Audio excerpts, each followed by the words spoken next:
The rich history of the House of Emanuel Ungaro begins with its eponymous founder, Emanuel Ungaro, whose creativity and artistry launched the legendary brand nearly half a century ago. In 1955, at the age of 22, Emanuel Ungaro moved to Paris to work under the tutelage of Cristóbal Balenciaga.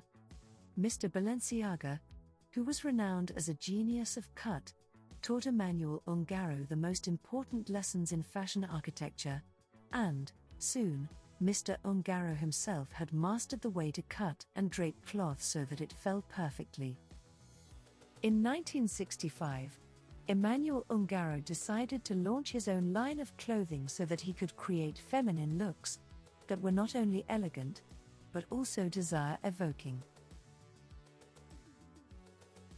Season after season, Ungaro dared to be different, combining sensual clashes of colors and graphics, monochromatic tones and contrasts, polka dots and stripes, flowers and figures, shadows and light, confidence and softness.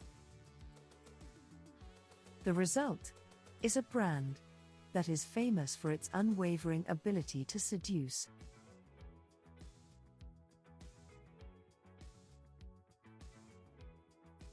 Located on the Avenue Montaigne in the heart of Paris' couture fashion district since 1967, the House of Emanuel Ungaro has acquired international fame with its unquestioning femininity and incredible sense of colors, unexpected patterns, purity of shape and exquisite attention to detail. In 1997, the Ferragamo family became the major shareholder of the house, and in 2005, they sold it to an American entrepreneur. In addition to the women's ready-to-wear Emanuel Ungaro, the house has the two diffusion collections Ungaro Fuchsia and You by Ungaro. After the phenomenal success of the legendary fragrance Diva, Ungaro launched the following fragrances for both women and men: Apparition, Ungaro, Ungaro Party. On June 8, 2011, Jeffrey M. Aronson was named the Chief Executive Officer of Emanuel Ungaro SAS.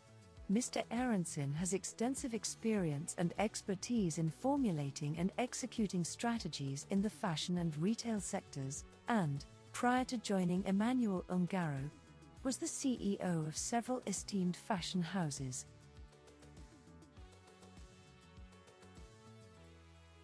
So, approaching 50 years in fashion, Ungaro can look back. Unfortunately, he died in 2019, and see, he had indeed accomplished his goal of seducing the woman. His early training in the atelier of Balenciaga taught Ungaro about line and color. He still refers to what he learned about draping directly on the model. Later, working with Courrèges, Ungaro participated in the space-age hard chic of his mentor. It was later suggested that many of Courrèges' successful designs might have been attributed to Ungaro, who created metal bras, skimpy cutout A-line dresses, and white boots in a hard, futuristic manner Ungaro himself later dismissed as false modernism. The influence of 2 years with Courrèges carried over into the early years of Ungaro's work on his own. He continued to make young, kicky fashions, dresses, and coats in bold, interlaced geometrics.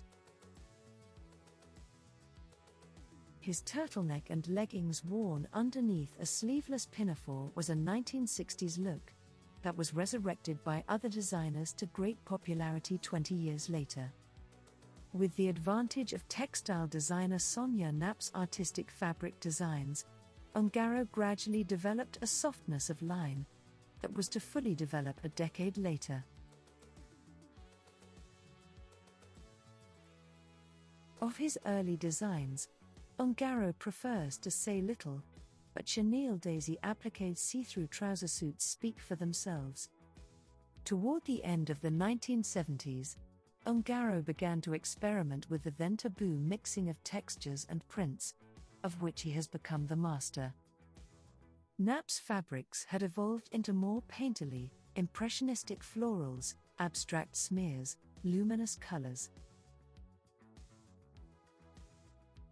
In daytime clothing, Ungaro would pair a paisley blouse with a plaid suit, or a striped top worn under a tweed jacket with Glen plaid trousers.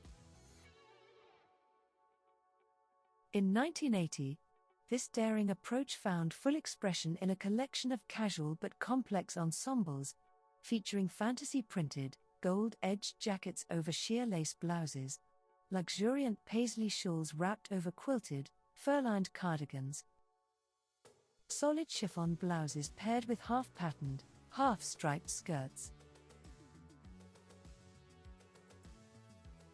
For evening, there were embellished velvet burnouses or wrapped paisley dresses, trimmed in black lace, completed this unusual eclectic look, offered through Ungaro's expensive ready-to-wear line, Parallel.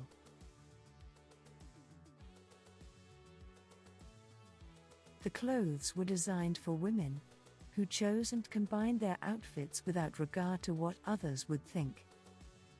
In the wake of the drab dress for success uniform, Ungaro's vision offered the self-confident woman, or one who was not dependent upon conformity for job security, the opportunity for a more personal, individual look. Knapp's special fabrics made the mixtures work. Her colors were rich, with underlying coordinate properties hard to duplicate. Over the years, many designers have borrowed from Ungaro's ideas, with varying degrees of success. Borrowing from the East, in 1981, Ungaro layered fluid chinoiserie patterned tunics over contrasting colorway skirts, draped with tasseled shawls of tiny floral and undulating lines in a riot of colors. The sensual, covered-up look suggested Gustav Klimt's paintings in their profusion of mosaic colors and patterns.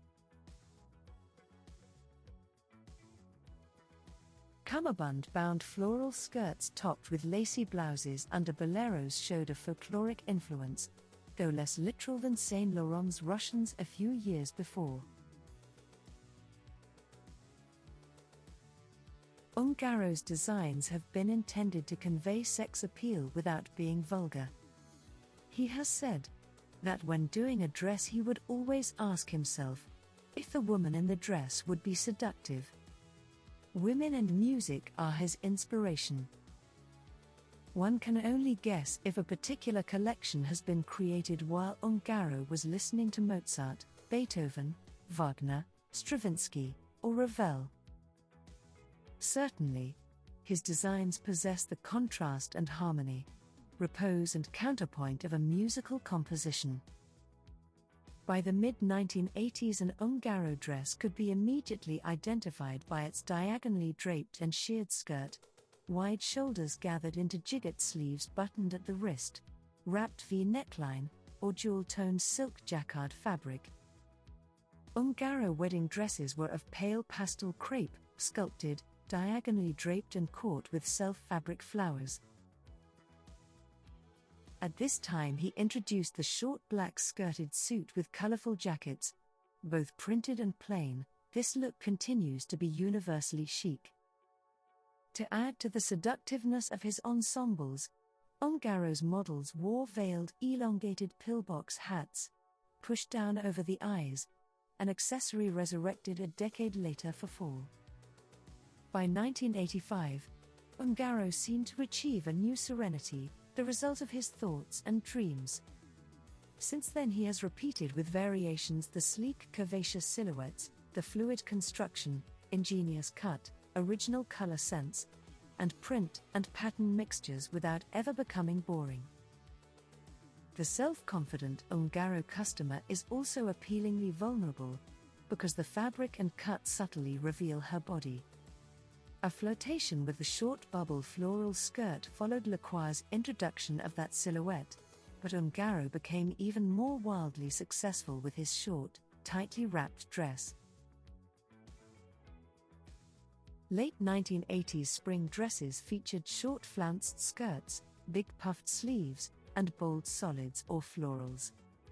Ungaro called his style a new baroque. Fall 1989 ball gowns were gypsy-inspired, with floor-length bouffant floral skirts trimmed with polka-dotted ruffles and black lace, puffed sleeved jackets of contrasting florals trimmed with velvet and jewels. In 1990, folkloric flowers trimmed a cape worn over a short black leather skirt and deep red jacket. Voluminous Victorian bustled plaid skirts on strapless evening dresses highlighted Ungaro's 1991 couture, while padded Asian coats were offered through his ready-to-wear line. After a cheerful, bouffant-skirted spring, Ungaro presented a more somber, but no less luxurious, collection for the fall of 1992. Ungaro parallel continued to produce feminine floral brocade dresses and vibrant plaid suits interwoven with gold threads. In 1991, the lower-priced Emanuel line was launched, with the famous tight and short Ungaro silhouette typified by a thigh-high sheared houndstooth dress with high neck and long sleeves. Certainly the body-hugging Ungaro designs require a trim figure, but all the shoulder and hip emphasis can also be flattering to many figures by simulating an hourglass shape. Diagonal lines have a slimming effect. Some of Ungaro's spring dresses have merely skimmed the body, hiding flaws. Slit skirts have flatteringly shown off still good legs. So at the end of the 20th century, Ungaro was a name and brand, increasingly recognized worldwide.